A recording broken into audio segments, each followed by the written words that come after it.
கருணக்கிழங்கு மசியல் பிடிக்கரணன்னு சொல்லுவாள். பிடிக்கரண மசியலுக்கு 2 ஸ்பூன் நல்லெண்ணெய்,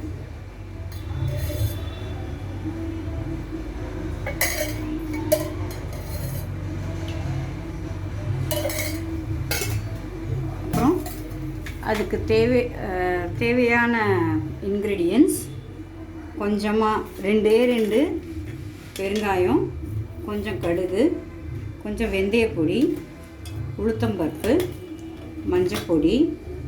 இப்போ எண்ணெய் கொஞ்சம் சூடாகிடுது, அதனால் கொஞ்சம் 2 பெருங்காய கட்டியை உள்ளே போட்டிருக்கேன். அது கொஞ்சம் பொரிஞ்ச உடனே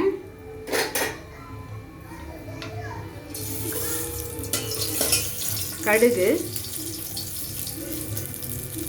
தாளிக்கிறதுக்கு,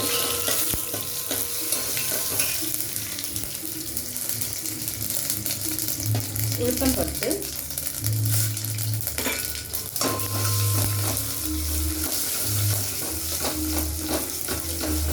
உளுத்தம்பருப்பு கொஞ்சம் ப்ரௌன் ஆனதுக்கப்புறம்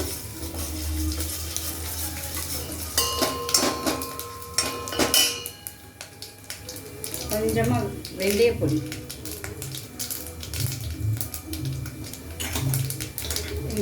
மஞ்சப்பொடி, அப்புறம்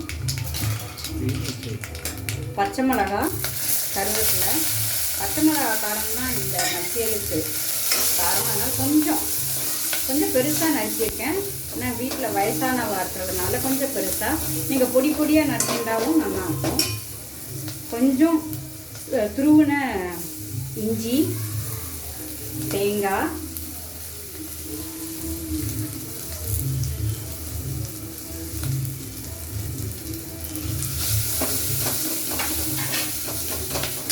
மசிச்சு வச்ச பிடிக்கரணை, நல்லா வேக வச்சு தோல் எடுத்து மசிச்சு வச்ச பிடிக்கரணை, அதையும் போட்டு ஒரு 2 தடவை நல்லா வதக்க போகிறோம். அது எல்லாத்தையும் மிக்ஸ் பண்ண போகிறோம்.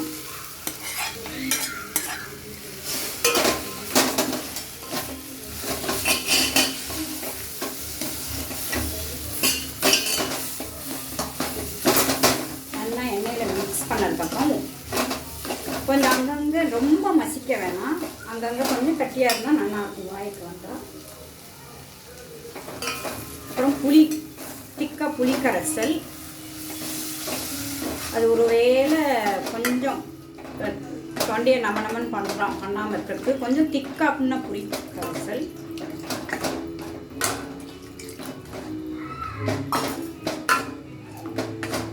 உப்பு,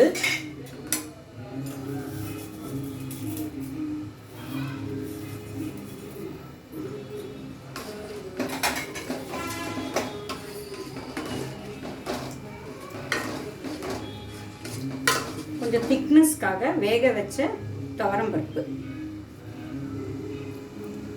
நல்லா மசிச்ச துவரம்பருப்பு,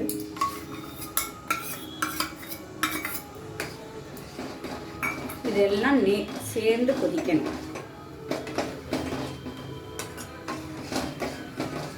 கொஞ்சம் தண்ணி விட்டுக்கலாம், கொஞ்சம் திக்காக இருக்கிற மாதிரி இருக்கு.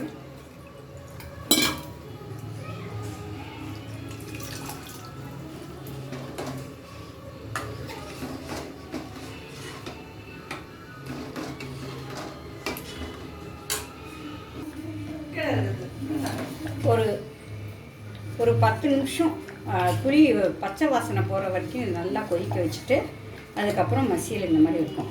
அங்கங்கே கொஞ்சம் கட்டியாக இருந்தால் கொஞ்சம் நல்லா இருக்கும், அதனால் அப்படியே இருக்கட்டும். ஸோ அவ்வளோதான், சேர்ந்து கொதிக்கிறது ஆஃப் பண்ணிடலாம். ஸோ இன்றைக்கி கருணக்கிழங்கு மசியல் பிடிக்கரணை. ஓகே, இது மூலம் கான்ஸ்டிபேஷன் இருந்தால் இது ஒரு மூலிகை மசியல்னே சொல்லலாம். ஏன்னா இது கான்ஸ்டிபேஷனுக்கெலாம் நல்ல ஒரு ரிலீஃபாக இருக்கும். தேங்க்யூ.